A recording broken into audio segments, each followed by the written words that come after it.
إن الحمد لله نحمده ونستعينه ونستغفره ونعوذ بالله من شرور أنفسنا ومن سيئات أعمالنا من يهدي الله فلا مضل له ومن يضلل فلا هادي له وأشهد أن لا إله إلا الله وحده لا شريك له وأشهد أن محمدا عبده ورسوله صلى الله عليه وعلى أهله وصحبه وسلم تسليما كثيرا أما بعد. L'imam Muslim rahimahullah ta'ala a rapporté dans son Sahih le fameux hadith de Jibril lorsque ce dernier, alayhi salam, s'est rendu auprès du prophète Mohammed sallallahu alayhi wa sallam sous l'apparence d'un homme. وهذا بوجود des sahaba, en présence des sahaba radiyallahu anhum. Et de là, il posa plusieurs questions au prophète Mohammed sallallahu alayhi wa sallam en vue d'enseigner aux gens la religion d'Allah subhanahu wa ta'ala. ومن هذه الأسئلة قال يا محمد أخبرني عن الإيمان. Il a dit au Muhammad, informe-moi de la foi. فقال النبي صلى الله عليه وسلم الإيمان أن تؤمن بالله وملائكته وكتبه ورسله واليوم الآخر وتؤمن بالقدر خيره وشره. Il a dit la foi, c'est que tu crois en Allah, en ses messagers, en ses livres, en ses anges, au jour dernier, qu'ils soient beaux ou mauvais. فمن الإيمان بالله أن تؤمن بأسمائه وصفاته. Parmi cette foi en Allah Azza wa Jal, le fait de croire en Allah subhanahu wa ta'ala, il est obligatoire de croire en ses plus beaux noms et en ses meilleurs attributs. Quand tu crois en ses attributs, en ses noms. Car Allah Azza wa Jal a des noms. Et ce sont les noms les plus beaux, là. Asma al-Husna, wa lahu sifat al-Ula, les meilleurs sifat, les meilleurs attributs. Comme qala ta'ala, wa lillahi al-mathalu al-a'la, wa huwa al-aziz al-hakim. Que Allah est le qualitif le plus haut, suprême. Et qu'il est le puissant et le sage. Wa qala subhana, wa lillahi al-asma al-husna fad'uuhu biha. Et que Allah revienne le plus beau nom, invoquez-le avec. Les noms d'Allah subhanahu wa ta'ala sont, comme on dirait en français, au bil arabi a'lam. En arabe, ça s'appelle a'lam, des noms propres, par lesquels on sait de qui on parle. Tadoul ala mu'ayyan. Et également des descriptifs, sifat. C'est-à-dire que lorsqu'Allah Azza wa Jal a un nom, ce nom lui revient à lui et indique son essence. Et également, ce nom a un sens et ce sens renferme un attribut qui revient à Allah subhanahu wa ta'ala, contrairement à la créature. Un être humain pourrait s'appeler par exemple Saleh. Saleh, c'est un nom propre en arabe, le nom d'une personne. Et c'est également un qualificatif. Une personne pieuse. Est-ce que toute personne qui s'appelle Saleh est forcément pieuse? Là. Lakin fi haqq Allah Azza wa Jal Asma'uhu a'lam wa awsaf. Pour Allah, ce n'est pas pareil. Un nom que Allah se sera attribué sera un nom qui sera considéré comme étant, comme on dirait en français, un nom propre, qui lui revient à lui. Également, cela aura un sens et renfermera un attribut qui revient à Allah subhanahu wa ta'ala. D'accord? Car chaque nom renferme forcément un attribut qui va avec, et non le contraire. Chaque nom d'Allah Azza wa Jal inclut un attribut qui va avec, ou plusieurs même. Et l'attribut le plus noble que l'on puisse trouver chez la créature, huwa al-ilm, c'est le ilm, la science, le savoir. Le seul attribut qu'Allah Azza wa Jal a ordonné à son messager de demander, qu'il lui rajoute. Fakat. Wa qul rabbi zidni ilma. Et dit, oh mon Seigneur, ajoute-moi de la science, du savoir. Il lui a pas dit ajoute-moi de la dunya, de la richesse, une longue vie. Il lui a dit du savoir. Et c'est par cet attribut qu'Allah Azza wa Jal élève ses serviteurs, ibadahu, bil ilm. Yarfa'illahu allazina amanu minkum wa allazina utul ilm darajat. Que Allah élève ceux qui ont cru parmi vous, ainsi que ceux qui ont reçu la science, en degrés. قل هل يستوي الذين يعلمون والذين لا يعلمون إنما يتذكرون أولو الألباب. Dit, est-ce que sont égaux ceux qui savent et ceux qui ne savent pas, et ce ne se rappellent que les doués d'intelligence. Donc au vu de la valeur des êtres dotés de ce noble attribut, Allah est plus en droit de l'avoir. Ala yusamma bil qiyas al-awla, que les choses qui sont de grande valeur, reconnues comme étant qu'un bien, que Allah Azza wa Jal est encore plus en droit de se l'attribuer. Mais cela de façon incomparable, car il n'y a rien qui est comme lui. Laysa kamithlihi shay, il n'y a rien qui est comme Allah Azza wa Jal. Et parmi ces Asma al-Husna, ces plus beaux noms, il y a Al-Alim. Al-Alim. C'est-à-dire, en français, traduirait par l'omniscient. Ou Al-Alim, هذا يتضمن صفات العلم, qui implique l'attribut du savoir, du ilm. Et Allah Azza wa Jalla s'est attribué ce nom dans beaucoup de versets. Tanzilul kitab min Allah al-Aziz al-Alim. La descente d'un livre qui provient d'Allah, le puissant, le sage, al-Aziz al-Alim. Allah lui-même s'est qualifié de la sorte, et s'est nommé de la sorte. Malaikatuhu, ses anges également, le savent et l'ont affirmé. قالوا سبحانك لا علم لنا إلا ما علمتنا إنك أنت العليم الحكيم. Allah leur a annoncé qu'il allait mettre Adam comme khalifa, l'être humain comme khalifa sur l'ard. Ils ont dit, et que après Allah leur a prouvé que Allah avait que Adam alayhi salam savait des choses qu'il ne savait pas. قالوا, dans le sens, ils ont dit, gloire à toi, ou que tu sois exempt de tout défaut. Nous n'avons aucun savoir, si ce n'est ce que tu nous as enseigné, et tu es certes l'omniscient et le sage. Innaka antal alimul hakim. Ces envoyés, alayhi salam, l'ont affirmé également, ces prophètes, ces messagers.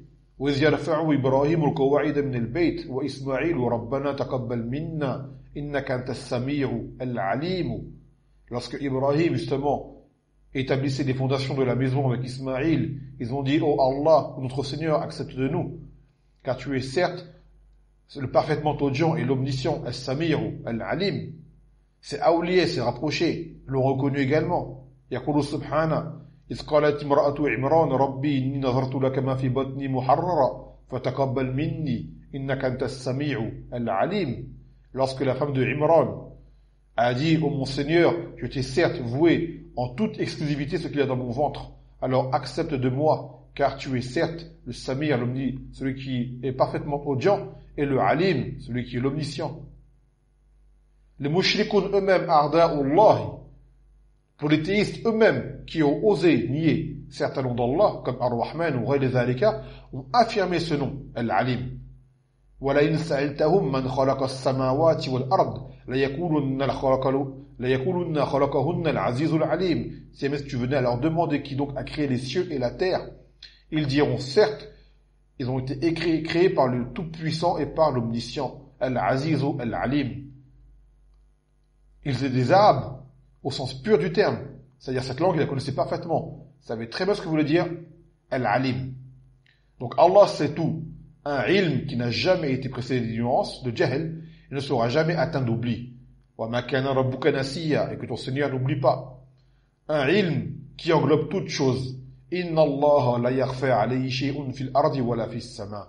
Que Allah, rien ne lui échappe, sur terre, ni dans les cieux.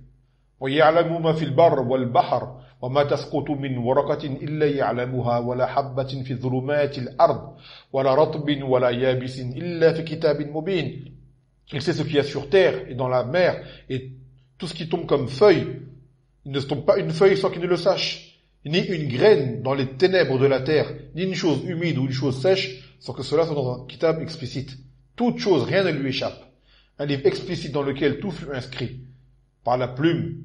كما جاء في حديث عبادة بن صامت أن النبي صلى الله عليه وسلم قال أول ما خلق الله القلم ثم قال له اكتب قال وما أكتب قال القدر قال فكتب ما يكون وما هو كائن إليه أن تقوم الساعة. Que dès que Allah a créé la plume, il lui a dit écris. Et la plume m'a dit que dois-je donc écrire? Il a dit al-qadar, le destin. Donc la plume a écrit tout ce qu'il y a et tout ce qui se produira jusqu'à ce que vienne l'heure. Et ce ilm, justement, c'est parmi les marahil du qadar, c'est parmi les étapes du qadar. Car le qadar est de 4 étapes. La première, c'est l'ilm, que Allah a su les choses. La deuxième, est kitaba, que Allah justement a fait écrire les choses. في اللوح المحفوظ. Ensuite, al-mashi'a, que Allah a voulu la chose.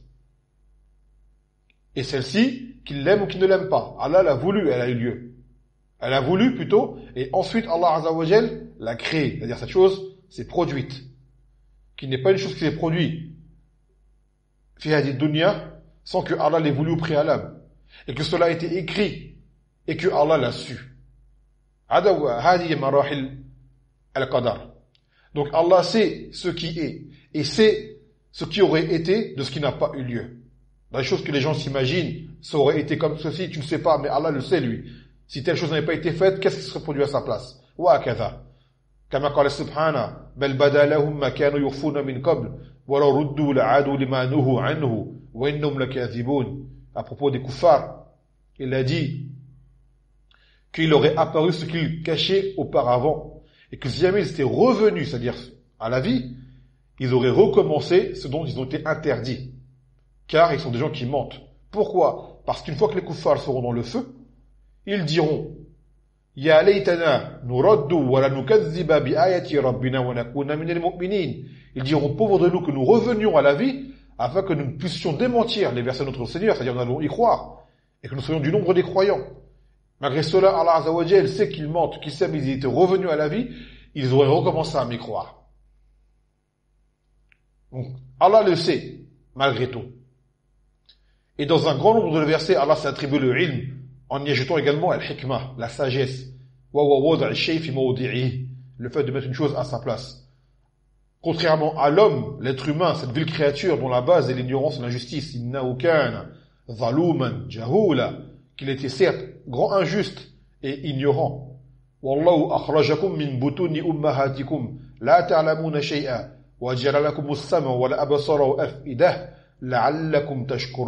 Que Allah vous a sorti du ventre de vos mères alors vous ne saviez rien du tout et qu'il vous a accordé l'ouïe ainsi que la vue et le cœur afin que vous puissiez remercier et l'homme ne sait que ce que Allah lui a enseigné. Ikra wa rabbukal akram allazi 'allama bil qalam 'allama al insana ma lam ya'lam.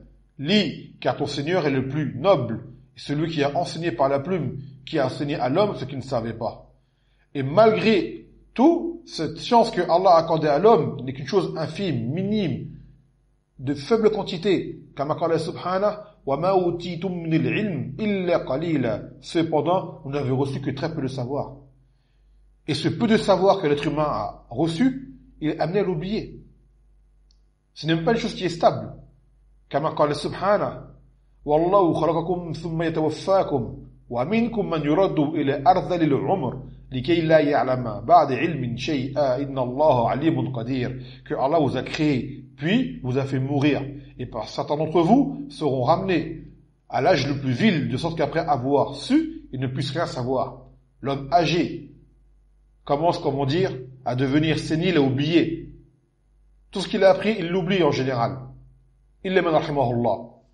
Et combien, justement, lisent et connaissent ces versets au sens limpide, et malgré tout, subhanah, ils se permettent de remettre en question la sagesse des décrets d'Allah, subhanahu wa ta'ala, de ses ordres, des lois de sa législation.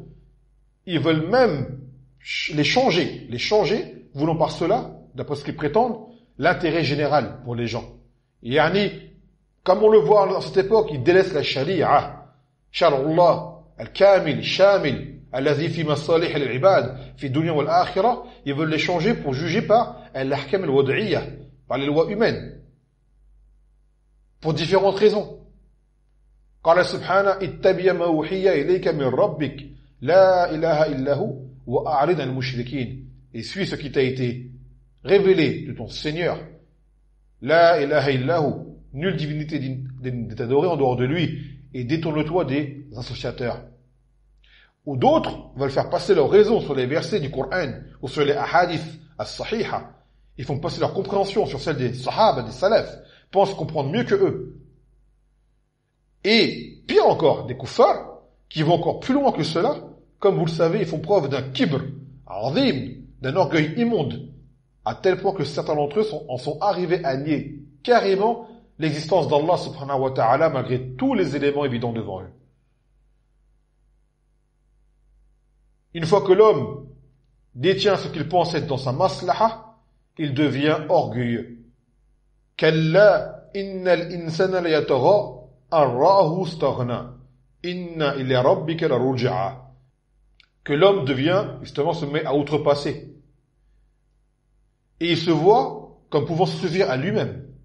Et c'est vers ton Seigneur qu'aura lieu le retour. Tu reviendras vers Allah subhanahu wa ta'ala. Même si tu nies son existence, tu reviendras vers lui. Et cela se basant sur ce qu'ils imaginent avoir obtenu.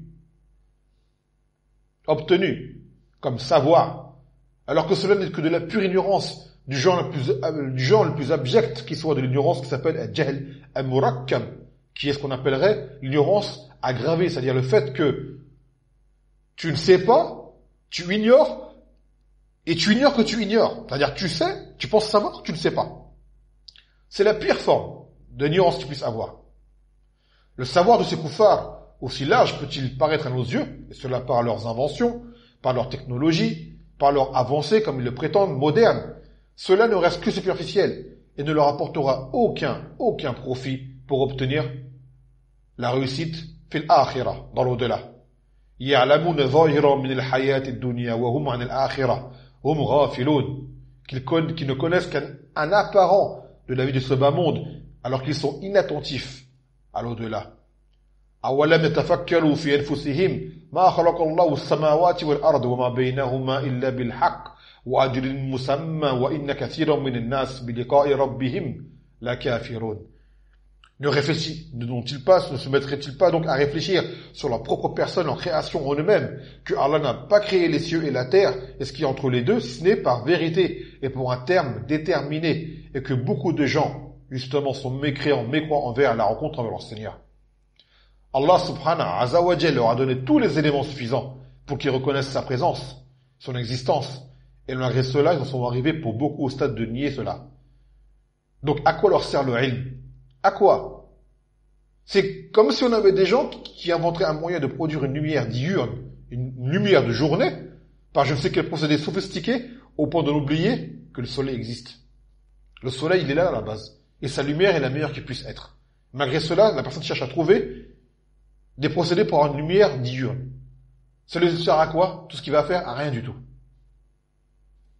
Même au sein de notre ummah, beaucoup, on va voir, la plupart d'entre eux sont atteints partiellement de cela. C'est-à-dire, le peu de considération qu'ils donnent au savoir, au ilm d'Allah Azza wa Jal, ainsi qu'à sa hikmah. Cela, c'est le fruit de notre jahl, de notre ignorance et de notre vision matérialiste. De nous baser que ce qui est visible ou palpable, ou ce qui a été expérimenté par l'homme. هذا يشبه كلام اليهود كما قال تعالى وإذ قلتم يا موسى لن نؤمن لك حتى نرى الله جهرة. Comme l'ont dit les Juifs à Moussa, nous croirons en Allah, nous ne croirons pas en toi tant que nous ne verrons pas Allah. Il y en a, ils ont cette falsafa de dire je ne crois que ce que je vois. Mais tu ne vois quasiment rien à la base. Et combien de choses que l'être humain ne voit pas, dans lesquelles il croit pourtant. Des choses qui ne sont pas palpables, comme sa raison. Des choses qui ne sont pas palpables, en lesquelles il croit, et pourtant il te dit je ne crois que ce que je vois. C'est-à-dire qu'on cherche une logique en religion, je parle là des croyants, une logique, une explication, là où il n'y en a pas forcément. Dans beaucoup de l'écrit d'Allah, le but ce n'est pas de savoir pourquoi la hikmah, mais c'est d'agir. C'est de mettre notre soumission et notre obéissance à l'épreuve. Ali ibn Abi Talib, radiyallahu anhu, à propos du mas sur les khoufs, sur les pantoufles, cette mas'ala, il a dit un kalam qui est azim, qala, لو كان الدين برأي لكان أسفل الخف أولى من المسح من أعلاه ولكن رأيت رسول الله صلى الله عليه وسلم مسح أغلى أو ظاهر خفيه. Il a dit si jamais la religion était basée sur la raison directement, alors le dessous des pantoufles aurait été plus en droit d'être essuyé que le dessus. Pourtant j'ai vu le message d'Allah sallallahu alayhi wa sallam essuyé au-dessus de ses pantoufles. Donc qu'est-ce qu'on fait? On agit comme il l'a fait. Comme il l'a fait, nous avons dit de le faire. كذلك قال أبو الزناد قال إن السنن ووجوه الحق لا تأتي كثيرا على خلاف الرأي فما يجد المسلمون بدا من اتباعها من ذلك أن الحائض taqdi as-siyam wa la taqdi as-salah. Il a dit, Ibn Zinad, rahimahullah ta'ala, beaucoup de sunan ou de choses reliées à la vérité dans la religion viennent en opposition à ce que la raison pourrait concevoir. Ça ne vient pas comme on pourrait le concevoir. Pourquoi? Car le musulman en réalité doit suivre et non pas forcément chercher à comprendre en toute chose ou savoir c'est quoi la hikmah, la sagesse et le pourquoi. Il doit agir. L'exemple qu'il donne, par exemple, la femme qui se menstrue doit rattraper le siyam mais ne rattrape pas la salat. Alors quelqu'un devrait se dire, elle va rattraper la salat également. On dit, ben non, justement. Elle rattrape son siyam, mais pas la salat. Pourquoi? Ce n'est pas une chose qui nous revient de savoir. On a juste à agir. Juste à agir. Comme l'a dit Aïcha. Elle a dit à l'époque du Nabi sallallahu alayhi wa sallam, on avait nos menstrues, on rattrapait notre siyam et pas la salat. C'est tout. Pourquoi? Il n'y a pas de pourquoi, c'est comme ça qu'on agissait. Regarde un exemple à l'échelle humaine. Des gens vont chez des experts, dans quelque domaine que ce soit. Des domaines dont ils sont totalement ignorants. Ils font confiance aux pronostics et aux diagnostics et analyses et études de ces experts. Et pourtant, lorsque c'est Allah Azza wa Jal qui nous a créés,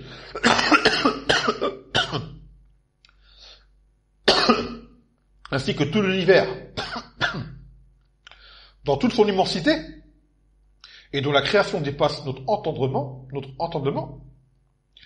et pourtant lorsqu'il nous informe d'une chose dans son livre, qui est sa parole incréée et parfaite, qui ne contient que la vérité, ou par le biais de son messager sallallahu alayhi wa sallam, d'accord, dans ce qui nous est parvenu authentiquement de sa sunna, nous trouvons encore le moyen de douter, de rester sceptique, de demander comment, de demander pourquoi, de demander quel est le hikmah de ce décret avant d'agir, comme si Allah Azza wa Jal avait quelque chose à nous prouver ou qu'il nous était redevable. Wali'adhu billah, la yus'alu amma yaf'alu wa hum yus'alun. Il n'est pas interrogé de ce qu'il fait, mais eux seront interrogés. Les gens arrivent à faire confiance à leurs psychologues, à leurs banquiers, à leurs comptables, à leurs chirurgiens, à leurs médecins, à leurs boulangers, mécaniciens, plombiers et autres. Ils les laissent travailler sans poser de questions, suivent leurs directives, ils leur confient leur corps, leur santé, leur argent, leurs biens, les yeux fermés, mais ils remettent en question ce que Allah nous dit dans son livre sacré. Et Allah nous dit cela pourquoi? Lima salihina, pour obtenir la réussite fit dunya et fit akhirah. C'est lui qui nous a créés, il sait ce qui est bon pour nous, ce qui ne l'est pas. On en arrive même au point de lui désobéir en doutant de sa promesse et en faisant confiance au pseudo-savoir de la créature. Qul a'antum a'lamu amillah. Dites, qui donc est plus savant, vous ou bien Allah?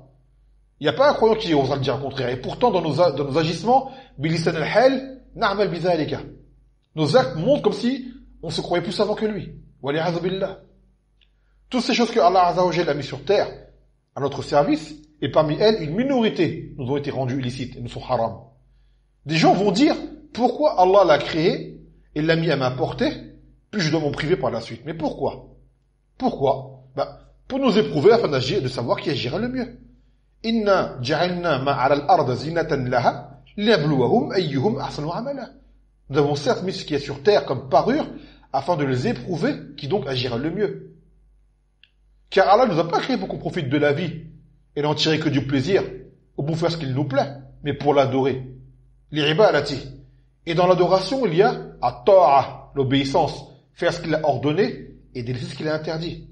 Donc Allah Azza wa Jalla nous éprouve et nous teste.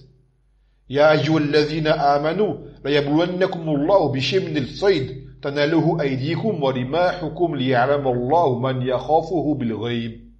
Faman i'tada ba'da dhalika falahu 'adhabun alim. Ô vous qui avez cru, Allah va certes vous éprouver par un peu de gibier qui sera à votre portée, à la portée de vos armes, de vos lances, pour que Allah sache donc qui a peur de lui, c'est-à-dire en secret dans l'invisible, lorsque personne ne le voit. Et celui justement qui outrepasse après cela, il aura un châtiment douloureux. Pourquoi? Car Allah dit, Ya ayyuhallazina amanu, la taqtulu sayd wa antum hurum. Allah nous a interdit de tuer le gibier à Mecca alors que nous sommes en état d'ihram. Donc qu'est-ce qu'il va faire Allah Azza wa Jal? Il nous prévient qu'il va nous éprouver qui t'a interdit de tuer le gibier, et pourtant, malgré cela, il mettrait le gibier devant tes yeux. Que tu pourras obtenir par tes mains ou par tes armes. Est-ce que tu vas le faire? Il va voir si tu as peur de lui ou pas. Donc la sagesse et le hikmah, ce n'est pas forcément savoir ce qu'on aime, ou savoir ce qu'on veut. D'accord? Combien de choses est-ce qu'on apprécie et qu'on aime, qui nous sont en réalité inutiles, ou voire même nuisibles? Tadurruna. Et ça, savoir ce qu'on aime, ce qu'on veut, même un enfant peut y arriver. Mais el-hikmah, c'est de savoir ce qu'il nous faut, même si on ne l'aime pas. Savoir ce qu'il nous faut. Et ce savoir n'est qu'auprès d'Allah Azza wa Jal. Et il nous a donné qu'une partie qui est infime. Kutiba alaykum al-qital wa huwa kurhun lakum wa asa an takrahu shay'an wa huwa khayrun lakum wa asa an tuhibbu shay'an wa huwa sharrun lakum wallahu ya'lamu wa antum la ta'lamun. Que justement le combat vous a été prescrit alors qu'il vous est détestable, vous n'aimez pas cela. Mais il se peut que vous détestiez une chose alors qu'elle est bonne pour vous, tout comme il se peut que vous aimiez une chose alors qu'elle est mauvaise pour vous, et Allah sait alors que vous ne savez pas.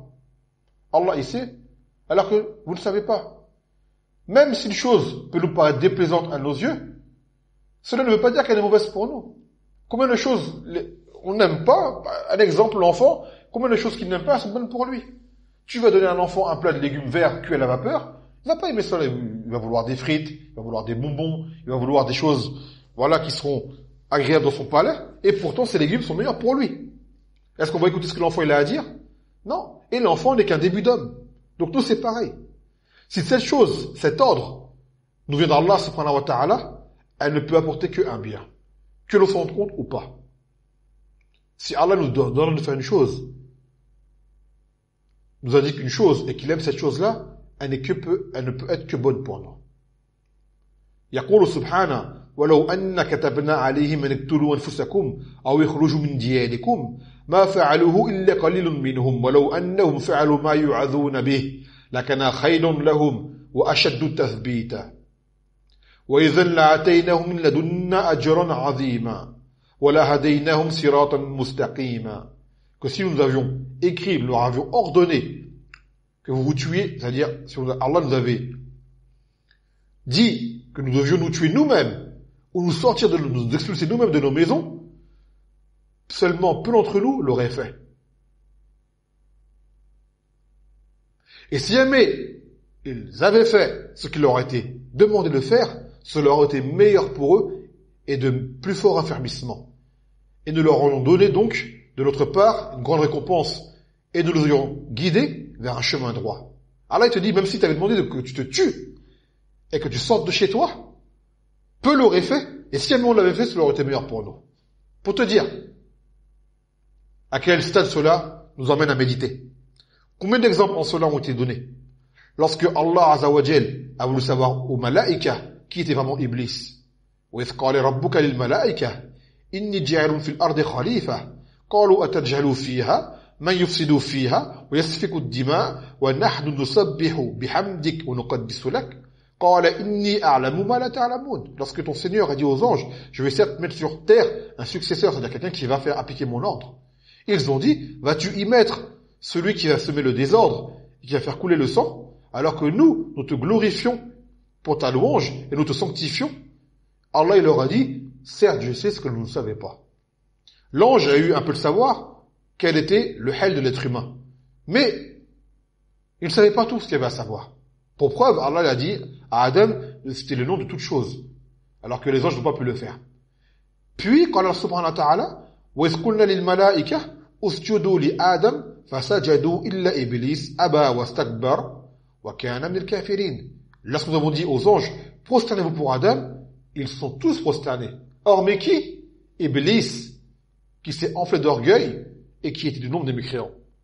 Donc, dans des tafsirs du verset, ils disent, lorsque Allah il a dit, Inni a'lamu ma la ta'lamun, je sais ce que vous ne savez pas, il a voulu montrer aux anges qui était Iblis, car Iblis était au milieu des anges, mais qui n'était pas un ange, il était un djinn, mais il était à un stade honorable. Et les anges ne savaient pas sa réalité, il leur a montré qui était Iblis en réalité. C'est une épreuve pour Iblis. L'histoire de Khadir avec Moussa, alayhi salam, l'histoire du bateau, l'histoire du jeune garçon qu'il a tué, ou du mur qu'il a restauré. Lorsqu'il fut interrogé de ses actes, quelle fut sa réponse? أما السفينة فكانت لمساكين يعملون في البحر فأردت أن أعيبها وكان وراءهم ملك يأخذ كل سفينة غصبة. Il a dit quant au bateau, il appartenait à des pauvres qui travaillaient sur mer et j'ai voulu justement l'abîmer car je savais qu'il y avait un roi sur les mers qui prenait tous les bateaux en bon état. Donc, il a voulu préserver. En apparence, ça paraît comme une chose qui est blâmable et en réalité, ça a été un intérêt pour eux. قال وأما الغلام فكان أبواه مؤمنين فخشينا أن يرهقهما طغيانا وكفرا فأردنا يبدلهما ربهما خيرا منه زكاة وأقرب رحمة. Il a dit quant au jeune garçon qu'il a tué, il a dit que ses parents étaient des gens qui étaient croyants et nous avons craint justement qu'ils ne les fassent tomber dans le gouffre, c'est-à-dire l'amour que les parents peuvent avoir pour l'enfant peut les amener à les faire dévier, car l'enfant est une fitna pour les parents. Quand même. Donc il a dit nous avons voulu que leur Seigneur leur remplace cet enfant par meilleur. Donc, il a tué l'enfant pour que ses parents soient préservés de leur foi. Et, voire même, j'ai dit enfant, des versets ou des éléments prouvent que ce n'était pas un enfant en réalité, mais qu'il était déjà bas à lire. Il était déjà bas à lire. Il était déjà pubère. Non. Et il dit وَأَمَّا الْجِدَارُ فَكَانَ الْغُلَامَيْنِ يَتِيمَيْنِ فِي الْمَدِينَةِ وَكَانَ تَحْتَهُ كَنْزٌ لَهُمَا وَكَانَ أَبُوهُمَا صَالِحًا فَأَرَادَ رَبُّكَ أَنْ يَبْلُغَا أَشُدَّهُمَا وَيَسْتَخْرِجَا كَنْزَهُمَا رَحْمَةً مِنْ رَبِّكَ وَمَا فَعَلْتُهُ عَنْ أَمْرِي.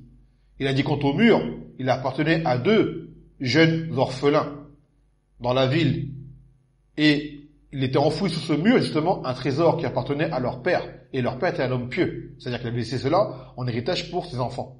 Et certains disent que c'était un grand-père, un de leurs arrière-grands-pères. Donc leur Seigneur a voulu qu'ils atteignent justement leur puberté et qu'ils puissent extraire ce trésor. Et cela par miséricorde de ton Seigneur. Et je ne l'ai pas fait de moi-même. C'est-à-dire que Al-Khadir a averti Moussa que ce qu'il a fait, ce n'est pas de lui-même. Ce n'est pas un ijtihad qu'il a fait ou quoi, c'est une chose qui vient de la révélation d'Allah subhanahu wa ta'ala. Même s'il y a eu un khilaf entre les ulama pour savoir est-ce que le Khadir est un prophète ou pas, ils sont unanimes pour dire que ce qu'il a fait, il l'a fait par révélation d'Allah azza wa jalla. Donc Allah savait ces choses-là, Moussa lui-même ne l'a pas su. Et Khadir ne l'a su que parce que Allah lui a accordé le savoir. Combien de choses nous ont déplu en leur début et qui par la suite sont avérées être profitables en réalité. Unzuru, ta'ammalu qissat Yusuf alayhi salam, l'histoire de Yusuf alayhi salam. Malgré tout ce qui s'est passé, comme épreuve qu'il a subi, et dureté, difficulté, et son père Yacoub qui a patienté jusqu'à la fin, et a enduré, lorsque il lui fait annoncer la bonne nouvelle, que l'on mit le qamis sur son visage, et qu'il retrouvera la vue. ماذا قال يعقوب؟ قال ألم أقل لكم إني أعلم من الله ما لا تعلمون. Vous avez-je pas dit que je savais d'Allah ce que vous ne saviez pas? C'est-à-dire qu'il est le savoir d'Allah que Youssouf était encore vivant. Il le savait. Et Allah lui a fait savoir. Et malgré cela, il a enduré tout, en entendant tout ce qui arrivait. Que Youssouf, soi-disant, a été mangé par le loup. Ou que par la suite, son frère Benyamin, Kazalik, a été pris par le Malik, et ainsi de suite. Et malgré cela, il savait ce que Allah lui a fait savoir, que la bonne rétribution était pour les pieux. Combien d'épreuves avons-nous subies, malgré nous, que nous pensions être un malheur, et qui par la suite, nous ont en réalité apporté plus de bien que de mal. L'histoire de Moussa alayhi salam, qui était séparé de sa mère alors qu'il était encore enfant, mais elle a obéi. Pourquoi? Car Allah azza wa jalla a bien dit, Inna Fir'aun ala fil ard, wa ja'ala ahlaha shiya'a. Que justement Fir'aun était oppresseur sur terre, et qu'il avait justement divisé ses gens. Yastad'ifu ta'ifatan minhum. Et qu'il avait affaibli une partie d'entre eux de ces gens-là, qui étaient les fils d'Israël. Il tuait leurs fils, il laissait leurs femmes vivantes. Innahu kana min al-mufsidin, il était certes du nombre des corrupteurs. Wa nuridu an namunna ala allazina stud'ifu fil ard wa naj'alahum a'immatan wa naj'alahum al-warithin. Et nous voulions, Allah a dit que nous avons voulu gratifier justement ceux qui ont été affaiblis sur terre et en faire des imams et en faire des héritiers, c'est-à-dire qu'ils aient le succès, la succession sur terre. Tamam. Et pour wa nuriya fir'aun wa haman wa junudahuma minhum ma kanu yahzarun, et montrer à Fir'aun ainsi qu'à Haman ainsi qu'à leurs troupes ce qu'ils craignaient. Moussa alayhi salam a été éduqué dans la maison de Fir'aun. Donc Fir'aun tuait tous les enfants par crainte que Moussa ne vienne. Moussa a été mis sur les flots, laissé par sa mère. Quelle mère pourrait faire cela? Et pourtant, il a bien dit à Allah Azza wa Jal, Inna la ra'uduhu ilayki, wa ja'alhum minal mursalin. Nous allons le renvoyer vers toi, et on fera l'envoyer. Elle a obéi. Elle a su que Allah savait ce qu'elle ne savait pas forcément. Et regardez l'histoire par la suite, Moussa est venu, a été la cause de la perte de Pharaon et de la sauvegarde des Bani Israël. Allahu Akbar. L'origine de l'histoire de la ville de Mecca et des rites du Hajj, notre Hajj, cet immense pilier de l'islam, ce rassemblement annuel sans inégal où les musulmans du monde entier veulent se rassembler, de tous les coins du monde. Comme l'a rapporté l'imam Bukhari sur Ibn Abbas, lorsque Ibrahim a.s. s'y est rendu seulement avec la femme de avec la mère d'Ismaïl, Sarah. Mecca, quelle était-elle à l'époque? Un désert aride, sans vie, sans eau. Ibrahim a laissé seul Sarah avec son premier fils, qui était son fils unique, Ismaïl. Il n'était encore qu'un nouveau-né. Il a laissé auprès d'eux un peu d'eau et un peu de tamr. Après, c'est une retournée. فَتَبِعَتُهُ إسماعيل s'est mis à le suivre. فَقَالَتْ يَا إِبْرَاهِيمُ أَيْنَ تَذْهَبُ وَتَتْرُكُنَا بِهَذَا الْوَادِ الَّذِي لَيْسَ فِيهِ إِنْسٌ وَلَا شَيْءٍ. Elle a dit, oh Ibrahim, où est-ce que tu vas? Et tu nous laisses ici, dans cette vallée, dans laquelle il n'y a aucune vie, aucune personne, qu'il n'y a rien. فَقَالَتْ لَهُ ذَلِكَ مِرَارًا. Elle a répété cela, alors qu'Ibrahim il marche, sans se retourner. Imaginez-vous la chose. وَجَعَلَ يَلْتَفِتْ إِلَيْهَا. Il ne se retourne pas pour lui parler. فَقَالَتْ لَهُ اللَّهُ الَّذِي أَمَرَكَ بِذَلِكَ. Est-ce que c'est Allah qui t'a ordonné de faire cela? قَالَ نَعَمْ. Il a dit oui. قَالَتْ إِذَنْ لَا يُضَيِّعُنَ اللَّهُ ثُمَّ رَجَعَتْ فَانْطَلَقَ إِبْرَاهِيمُ. Donc elle a dit, donc si jamais c'est Allah qui l'a ordonné, il ne va pas nous perdre. Et elle s'en est retournée en arrière. Et Ibrahim est parti. Regardez cette confiance. Lorsqu'elle a su que c'est Allah qui a dit de faire cela, elle sait que c'est Allah, il sait, et qu'il y a une hikmah derrière. Et aujourd'hui, cela est devenu tous les gestes, en particulier qu'elle a fait entre Safa et Marwa, les allers-retours qu'elle faisait pour trouver de la vie ou de l'eau ou quoi, cela a été donné comme rite aux musulmans pour le Hajj. Regardez, alors qu'à la base c'était un lieu qui n'avait rien. Regardez Mecca. C'est quoi Mecca aujourd'hui? C'était quoi auparavant? Combien d'exemples en cela dans la sunna du Nabi sallallahu alayhi wa sallam? Abu Talha, radiallahu anhu, lorsque son fils est mort, son fils de Sulaym, et qu'elle lui a fait l'annonce avec sagesse, elle lui a apporté à manger, elle s'est fait belle, elle a dit, où est mon fils? Il a dit, où est mon fils? Elle a dit, il est plus calme qu'il ne l'a jamais été, alors qu'il était malade. Elle lui a pas dit qu'il était mort tout de suite. Et une fois que justement Abu Talha a mangé et eu des rapports avec elle lui a fait l'exemple, elle lui a dit, Abu Talha, ra'ayta law anna ahl baytin a'aru ariyatahum suba tuliba minhum an yarudduhu allahumma yamna'uhu. Elle a dit, Abu Talha, si des gens avaient emprunté une chose à des personnes, puis ces personnes réclament leur bien, serait-il permis à ceux qui ont emprunté de ne pas le rendre? Elle a dit non, ils doivent le rendre. Elle lui dit donc, ihtabis waladak. C'est-à-dire, ton fils, Allah l'a récupéré, dans le sens. Et de là, Abu Talha, sur le coup, s'est mis en colère. Et par la suite, s'est rendu auprès du Nabi sallallahu alayhi wa sallam. Il lui a raconté ce qui s'est passé. Il lui a dit quoi, le Nabi sallallahu alayhi wa sallam? Agharastum fi laylatikuma? Avez-vous eu des rapports cette nuit-là? Il a dit na'am. Enfin, il a dit, le Nabi sallallahu alayhi wa sallam, barakallahu lakuma fi laylatikuma. Que Allah vous mette à baraka dans cette nuit. Car Sulaym, regardez bien, elle aurait pu lui dire depuis le début, ton fils il est mort. Est-ce qu'après cela, vous pensez qu'Abu Talha a eu de rapport avec elle? Il n'aura pas eu de rapport avec elle, il n'aura pas eu envie, ni rien. Donc elle a rien dit, elle a laissé agir. Et après, le Nabi sallallahu alayhi wa sallam a fait un doha pour cette nuit qu'ils ont passée, et par la suite, Sulaym a eu un enfant qui s'appelait Abdullah, qui a été le palais gratté par le Nabi sallallahu alayhi wa sallam, et c'est le Nabi sallallahu alayhi wa sallam lui-même qui l'appelait Abdullah. Et par la suite, un des tabi'in a dit que j'ai vu 9 enfants qui avaient tous mémorisé le Coran, tous encore enfants, et ces enfants-là étaient tous les enfants de ce Abdullah. Regardez la baraka qu'il y a eu par la suite. Le premier fils est mort, mais un autre l'a remplacé et a apporté un grand khayr par la suite. L'histoire de Fatima bint Qais, radiyallahu anha, après qu'elle ait été divorcée 3 fois, elle est partie voir le Nabi sallallahu alayhi wa sallam en lui annonçant que Muawiyah radiyallahu anhu et que Abu Jahm sont venus pour la demander en mariage, faire la khidbah. Elle lui a demandé conseil. قال النبي صلى الله عليه وسلم أما أبو جهم فلا يضع عصاه عن عاتقه. Elle a dit quant à Abu Jahm, il lui a dit quant à Abu Jahm, il ne pose pas le bâton de son épaule, c'est-à-dire c'est quelqu'un qui frappe les femmes. Donc il n'est pas un homme pour toi. وأما معاوية فصلعوك لا مال له. Quant à Abu Muawiyah, c'est quelqu'un qui ne possède rien, n'a aucun argent, rien du tout. Il a dit quoi? Inkihi Usama ibn Zayd. Marie-toi avec Usama ibn Zayd. Elle a dit, fakarihtu, je n'ai pas voulu. Car Usama ne lui plaisait pas. À savoir qu'Usama, c'est un homme qui était noir de peau. D'accord? C'est un homme qui était noir de peau, donc peut-être peu plaisant à ses yeux à elle.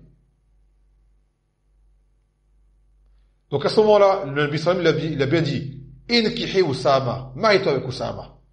فقالت فنكحته فجعل الله فيه خيرا واغتبت به. Elle a dit, donc je me suis marié avec lui. Et Allah lui a mis un grand bien. Et j'en fus comblé. Pourquoi? Car le Nabi sallallahu alayhi wa sallam savait, de ce que Allah lui a fait savoir, que l'homme qui convenait à Fatima, c'était Usama. Alors que s'il n'avait pas demandé, elle n'aurait jamais su. Elle ne serait jamais tournée vers lui. Même dans le divorce, à l'inverse, Allah yaqulu Allah azza wa jalla fi kitabihi fa in karihtumuhunna fa asa an takrahu shay'an wa yaj'al Allahu fihi khayran kathira. Et si vous les détestez, c'est-à-dire vos femmes, vous ne les aimez pas, c'est-à-dire le fait qu'il ne faille pas les divorcer sans raison, il a dit, il se peut qu'Allah l'ait mis un grand bien malgré tout. Patiente sur elle, tant que ça n'amène pas des choses qui nuisent à ta religion. Patiente sur elle. Car combien de gens sont précipités justement avec des femmes pour des défauts, des choses sur lesquelles on peut patienter ou quoi, ils les ont divorcées, d'accord, en disant, celle-ci ne me convient pas, ou kaza, des choses qui étaient à la base infimes, qui n'étaient pas vraiment importantes. Et la femme, elle avait une istiqama, elle avait un khayr. Même, elle était la mère de leurs enfants. Malgré tout, ils sont précipités à la divorcer. Il s'est passé quoi par la suite? Ils sont mariés avec des femmes qui sont devenues pires que les premières qu'ils avaient, ils ont regretté par la suite. C'était du regret. Du regret. Donc il a bien dit, فَإِنْ كَرِهْتُمُهُنَّ فَعَسَىٰ أَنْ تَكْرَهُوا شَيْئًا. Si jamais vous les détestez, il peut vous détester une chose dans laquelle Allah il a mis un grand bien. Dans lequel Allah il a mis un grand bien. Abu Saïd, radiyallahu anhu, justement, a rapporté qu'un homme s'est rendu auprès du prophète Mohammed sallallahu alayhi wa sallam en disant que, pour se plaindre que son frère était atteint d'un mal dans son ventre. Istatlaqa botn akhi, il a dit, le ventre de mon frère, il a dit comme s'il avait des coliques ou des diarrhées, des douleurs. Le Nabi sallallahu alayhi wa sallam, lahu, isqihi asalan, fais-lui boire du miel. Fasaqahu, faqala inni saqaytuhu. Falam yazidhu ila istitlaqan. Il a dit, je le fais boire du miel, cela n'a fait qu'empirer son mal. Le Nabi sallallahu alayhi wa sallam lui a dit, fais-lui boire du miel. Il le refait boire du miel. L'homme est revenu auprès du Nabi sallallahu alayhi wa sallam pour lui dire que ça n'a rien apporté de nouveau. Le Nabi sallallahu alayhi wa sallam qala, sadaqallahu wa kadhaba batn akhik, isqihi asala. Il a dit, le Nabi sallallahu alayhi wa sallam lui a dit, Allah a dit vrai et le ventre de ton frère a menti. Fais-lui boire du miel. Il a fait boire du miel et de là il a été guéri. Donc regardez une fois de plus, le Nabi sallallahu alayhi wa sallam a su ce que cet homme ne savait pas et en apparence ça avait l'air de ne pas fonctionner. Il lui a dit recommence. Et après il a affirmé que Allah l'a dit vrai, recommence, ça va fonctionner. Car des fois il faut persister, il faut insister, il faut continuer, il ne faut pas dès le premier abord dire ça n'a pas fonctionné. Il faut patienter avant de voir des résultats parfois. Et de là, son frère a été guéri.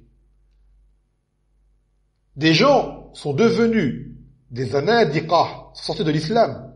Pourquoi? À cause du hadith de la mouche apporté par Abu Huraira. قال النبي صلى الله عليه وسلم إذا وقع الذباب في شراب أحدكم فليعبسه ثم ينزعه فإن في إحدى جناحيه داء وفي الأخرى شفاء. Il a dit que si jamais la mouche tombe dans la boisson de l'un d'entre vous, alors qu'il la plonge, ensuite qu'il la retire avant de boire, s'il veut boire, car il n'est pas obligé de boire, car dans l'une de ses ailes, il y a le remède, ou plutôt un poison, un mal, dans l'autre, il y a la guérison. Des gens ont dit, on a testé la mouche, on a tout regardé, il n'y a rien dedans. Même des gens qui sont affiliés à l'islam, ils ont dit, on n'a rien vu. Ce hadith, ils l'ont rejeté. Alors que c'est un hadith qui est muttafaqun alayhi, ou plutôt rapporté par Al-Bukhari, authentique. Combien de gens, ça se trouve, sont tombés malades à cause de cela, ils n'ont pas vu. Allah ne t'a pas dit que si tu prends ton microscope, tu vas voir le mal. Il t'a dit qu'il y a un mal dans l'aile de la mouche. Que tu le vois ou pas. Par exemple, dans un hadith qui est venu que dans chaque année, dans une nuit, Allah Azza wa Jal fait descendre une maladie. C'est pour cela que le Nabi sallam l'a dit, que le soir, il faut recouvrir tous les récipients. La maladie, quelle est-elle? On ne sait pas. Quand a-t-elle lieu? On ne sait pas. Quel est son mal? On ne sait pas. On t'a juste dit qu'il y a une maladie annuellement qui descend dans une nuit dans l'année. Donc toi, toute l'année, fais en sorte d'éviter ce mal en faisant quoi? Tu recouvres tous tes récipients. Ne serait-ce qu'en mettant, il a dit, un bâton sur la chose. C'est-à-dire, tu n'as pas de bouchon ni rien, tu mets un bâton sur, même si l'ouverture elle est large, mais un bâton, ce sera un geste, ce sera une cause. Les gens vont dire, ça à quoi je mets un bâton? Ça va m'empêcher. Le Nabi sallam lui-même l'a dit. Donc, agis en conséquence. Et ne cherche pas à trouver une logique. Il te l'a dit, c'est une voix authentique, agis en conséquence. Combien de gens tombent malades, des fois, ils ne savent même pas, c'est cette maladie qui les a atteintes. Donc on y croit. Hein? Combien de gens est-ce qu'on en vit alors qu'ils sont détestés auprès d'Allah Azza wa Jal, des gens pour leur dunya, pour ce qu'ils possèdent, pensant que Allah les a gratifiés alors que ce n'est pas le cas. Ce fut le cas de Qarun. Qarun qui a été envié par son peuple. Hein? Et ils ont dit quoi? Ya layta lana misle ma utiya Qarun innahu ladhu hazin azim. Ils ont dit pour nous que nous ayons comme ce que Qarun a reçu. Il a certes reçu une grande part. وقال الذين أوتوا العلم ويلكم ثواب الله خير لمن آمن وعمل الصالحات ولا يلقاها إلا الصابرون. Et ceux qui ont la science, ils ont le savoir. Regardez bien, ce savoir, c'est le savoir shar'i, légiféré. On ne parle pas de savoir de dunya, de médecine ou ingénieur, architecture. Non, on parle du ilm shar'i, la science d'Allah Azza wa Jal par rapport à la religion. Ils ont dit quoi? Malheur à vous, la récompense d'Allah est meilleure pour ceux qui ont cru et qui ont cru dans le bien. Mais seuls les gens patients s'en rendent compte. Pour leur dire, ne soyez pas impressionnés par Qarun. Ce qu'il a, ce n'est pas un bien pour lui. Pour preuve, par la suite, Allah dit que فَخَسَفْنَا بِهِ وَبِدَارِهِ الْأَرْضِ, que nous avons englouti lui ainsi que tous ses biens ont été engloutis sur terre. Et que personne n'a pu le secourir en dehors d'Allah. Donc ils ont dit quoi justement? Ceux qui, après dans le verset, qui espéraient être à sa place, ils ont dit يقولون وَيْكَأَنَّ اللَّهَ يَبْسُطُ الرِّزْقَ لِمَنْ يَشَاءُ مِنْ عِبَادِهِ وَيَقْدِرُهُ وَلَوْلَا أَنْ مَنَّ اللَّهُ عَلَيْنَا لَخَسَفَ بِنَا وَيْكَأَنَّهُ لَا يُفْلِحُ الْكَافِرُونَ. Ils ont dit, subhanallah, dans le sens que Allah vraiment donne à qui il veut, parmi ses serviteurs, et que si Allah ne nous avait pas gratifié, c'est-à-dire nous préservant de ce que cet homme a reçu, nous aurions été engloutis comme lui. Et que certes, les mécréants ne réussissent pas. Donc ils ont envié cet homme-là, malgré le mal qu'il faisait, pour les biens qu'ils avaient. Et ils ont vu au final que cela était la cause de sa perte. Donc, qu'aurait-il eu s'ils avaient été à sa place? Ils auraient fini comme lui. Dans un hadith d'Abu Huraira, radhiyallahu anhu, il dit qu'il y avait une femme qui allaitait son enfant, parmi les femmes de Bani Israël, un nourrisson. فَمَرَّ بِهَا رَجُلٌ رَاكِبٌ ذُو شَرَّةٍ. Elle a dit qu'un homme, justement, un cavalier passait auprès d'elle avec une apparence noble, une belle apparence. Et elle a dit quoi? En le voyant, justement en étant impressionnée par son apparence, elle a dit Allahumma ij'al ibni mithlahu. Elle a dit, oh Allah, fais que mon fils soit comme lui. C'était un bébé, un nourrisson. فَتَرَكَ ثَدَيْهَا وَأَقْبَلَ عَلَى الرَّاقِبِ فَقَالَ اللَّهُمَّ لَا تَجْعَلْنِي مِثْلَهُ. Donc l'enfant, un nourrisson, il a lâché le sein, il a regardé ce cavalier, et il a dit, oh Allah, ne me rends pas comme lui. ثُمَّ أَقْبَلَ عَلَى ثَدَيْهَا يَمُسُّهُ. Après il s'est remis à téter. ثُمَّ مَرَّ بِأَمَةٍ فَقَالَتْ اللَّهُمَّ لَا تَجْعَلْ إِبْنِي مِثْلَ هَذِهِ. Après une esclave qui était noire, également, comme dans le hadith c'est venu à la fin, est passée près d'elle. Et après elle a dit quoi cette mère? Elle a dit, oh Allah, fais que mon fils ne soit pas comme elle. Le fils, le nourrisson, taraka sadayha, il a laissé justement le téton pour regarder cette jeune esclave. Et il a dit quoi? Allahumma j'alni mithlaha. Oh Allah, fais-moi devenir comme elle. Ça c'est un miracle parmi les miracles d'Allah Azza wa Jal, parmi les enfants qui ont parlé à la naissance. Faqalat lima dhalik. Elle a dit à l'enfant, pourquoi cela? Faqala rakib jabbarun min al-jababira. Il a dit justement, ce cavalier-là, c'est un tyran parmi les tyrans, un oppresseur. Malgré sa belle apparence, quelqu'un de mal. Tu vois? Dans le sens que la mère ne le savait pas, elle s'est basée sur les apparents. pensant que c'était quelqu'un de bien, de riche, à l'aise, et pourtant non, c'était un homme de mal. Et quant à la Amma, l'esclave, il a dit justement, Yaqulun sadiqat wa zanait wa lam taf'al, qu'elle a été accusée justement d'avoir volé et d'avoir forniqué. Donc elle a été oppressée par les gens alors qu'elle était innocente. Ce qui va faire quoi? Que Allah va l'élever en degré. Donc l'enfant qui a parlé par le biais d'Allah Azza wa Jal comme miracle pour dire, regarde, cette personne-là que tu envies ne va rien t'apporter. Elle est une personne de mal. Cette personne-là que tu méprises, c'est une personne de bien aimée auprès d'Allah Azza wa Jal. Comme dans un hadith, le Nabi sallallahu alayhi wa sallam, marra rajulun wa qala ma taqulun fi hada. Il a dit aux sahaba, que dites-vous de un tel? Ils ont dit ça, c'est un homme noble parmi les Arabes. C'est quelqu'un qui a de l'importance. Si jamais il parle, on l'écoute. Et si jamais il l'intercède, on accepte de lui. Il a shafa'a shafa'a. Après, un autre homme est passé. Il a dit, ma taqulun fi hada. Que dites-vous de celui-ci? Il a dit ça, c'est miskin masakin et l'arabe. C'est un pauvre parmi les pauvres des Arabes et parmi les muslimines. Quelqu'un, si jamais il veut se marier, personne ne va le donner en mariage. Et personne ne va l'écouter s'il parle. Et s'il intercède, personne ne va prendre en compte son intercession. Il a dit, le Nabi sallallahu alayhi wa sallam, فَإِنَّ مِثْلَ هَذَا أَحَبُّ إِلَى اللَّهِ مِنْ مَلَلْ أَرْضِ مِنْ ذَلِكَ. Qu'il a dit, celui-ci là, que vous avez vu comme étant une personne sans valeur, est plus aimé auprès d'Allah que la terre entière remplie du premier. Donc regardez comment on se bat sur des choses qu'on ne sait pas. Des choses qu'on ne sait pas. Donc, après tout cela, qu'est-ce qu'il nous reste à faire? À agir sans même réfléchir. Comment ont fait les Sahaba? Chose qui demande une grande force de foi, c'est certain. Ils ont dit, nous avons entendu, nous avons obéi, nous demandons ton pardon au notre Seigneur, et c'est vers toi qui est le retour. Donc, lorsque Allah t'appelle à une chose, et t'en donne une promesse, et te dit qu'il aime cette chose-là, agis. En mesure de tes capacités, agis. Ne regarde pas ce qu'on te dit à droite, à gauche. Même dans la hijra, il en est de même. Allah t'a promis maintes abondances et t'a promis une grande récompense. Agis. N'attends pas de regarder un tel, comment il a réussi, un tel, comment il a fait, un tel, combien d'argent il avait dans sa poche, et ainsi de suite. Ne regarde pas. Allah t'a promis maintes abondances.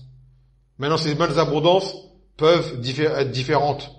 Il se peut qu'elles soient des abondances et que tu t'en rendes pas compte.